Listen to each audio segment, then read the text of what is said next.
നമ്മളിപ്പോൾ ഉള്ളത് ഇരിഞ്ഞാലക്കുടയിലാണ്. ഇരിഞ്ഞാലക്കുടയുടെ NDA സ്ഥാനാർത്ഥി ശ്രീ സന്തോഷ് ചെറാക്കുളമാണ് ഇവിടെയുള്ളത്. സന്തോഷിന് ഈ തെരഞ്ഞെടുപ്പിൽ എന്താണ് പ്രതീക്ഷ എന്നുള്ളത് നമുക്ക് ചോദിക്കാം.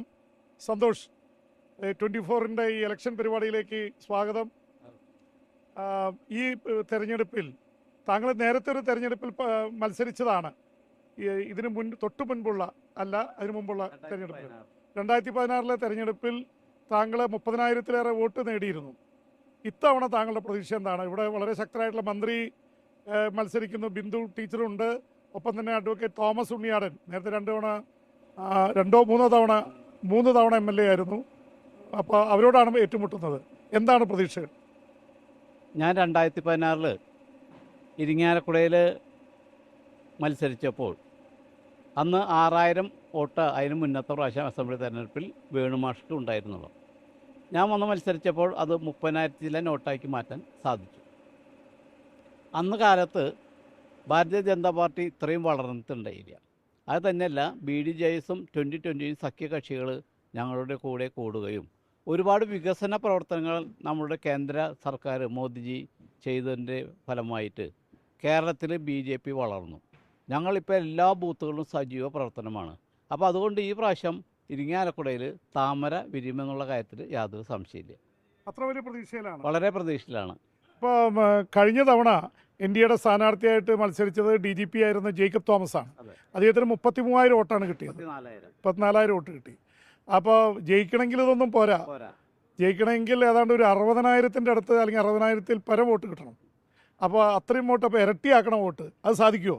50,000 52,000 വോട്ട് വന്ന് ജയിക്കാൻ നമ്മളൊരു കാര്യം മനസ്സിലാക്കേണ്ടത്,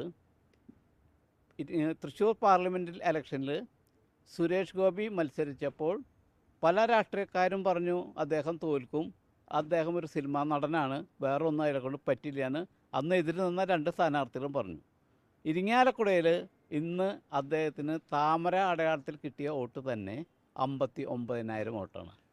അത് എത്ര ഭൂരിപക്ഷം ഉണ്ടായിരുന്നു അദ്ദേഹത്തിന്? 14,000 വോട്ടിൻ്റെ ഭൂരിപക്ഷം സുരേഷ് ഗോപിക്ക് ഇരിങ്ങാലക്കുട നിയോജകമണ്ഡലത്തിൽ ഉണ്ടായിരുന്നു. പക്ഷേ ലോക്സഭാ തെരഞ്ഞെടുപ്പ് അല്ല, നിയമസഭാ തെരഞ്ഞെടുപ്പ്. ലോക്സഭാ തെരഞ്ഞെടുപ്പ് കഴിഞ്ഞ തവണ ഈ തവണയും ഒക്കെ ജയിച്ചത് UDF ആയിരുന്നു. പക്ഷേ ഞാൻ ഇവിടുത്തെ കാര്യമല്ല പറഞ്ഞത്, മൊത്തത്തിൽ ഭൂരിപക്ഷം ഇതായിരുന്നു. പക്ഷേ നിയമസഭാ തെരഞ്ഞെടുപ്പ് വന്നപ്പോൾ 2 സമയത്തും ജയിച്ചത് LDF ആണ്. അപ്പോൾ പാറ്റേൺ വ്യത്യാസമുണ്ട്. പിന്നെ ലോക്കൽ ബോഡി ഇലക്ഷനിൽ ഇവിടെ ഭൂരിപക്ഷം BJPക്ക് ആയിരുന്നില്ല, ഇടതുപക്ഷത്തിനായിരുന്നു. അപ്പോൾ അതൊക്കെ വെച്ച് നോക്കുമ്പോൾ ഇത് ടഫ് ഫൈറ്റ് അല്ലേ? ഇപ്പം 3 പ്രാവശ്യം ഇവിടെ MLA ആയിരുന്ന ഉണ്ണിയാടൻ, 1 പ്രാവശ്യം മന്ത്രിയും MLA-യും ആയിരുന്ന ബിന്ദു ടീച്ചർ, ഇവർ ജനങ്ങളൊക്കെ മടുത്തു തുടങ്ങി.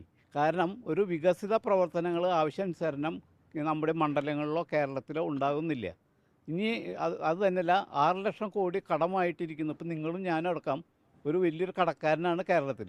ഇതൊക്കെ ജനങ്ങൾ മനസ്സിലാക്കുന്നുണ്ട്. പഴയ കാലത്ത് ജനങ്ങളല്ല, ഇന്ന് പത്രദൃശ്യ മാധ്യമങ്ങളുടെ ജനങ്ങൾ ബോധവാന്മാരാണ്. അതുകൊണ്ട് തന്നെയാണ് എനിക്ക് ഈ 2 പേരും, ഇപ്പോഴത്തെ MLA-യും പഴയ MLA ഉണ്ണിയാടനും നമ്മളെ സംബന്ധിച്ച് പ്രശ്നമല്ല. ഇന്ന് ഭാരതീയ ജനതാ പാർട്ടി വളരെ സിസ്റ്റമാറ്റിക് ആയിട്ടുള്ള പ്രവർത്തനമാണ് ഇരിങ്ങാലക്കുടയിൽ നടത്തുന്നത്. തീർച്ചയായിട്ടും സന്തോഷിന് എല്ലാവിധ വിജയാശംസകളും നേരുന്നു. Okay, thank you.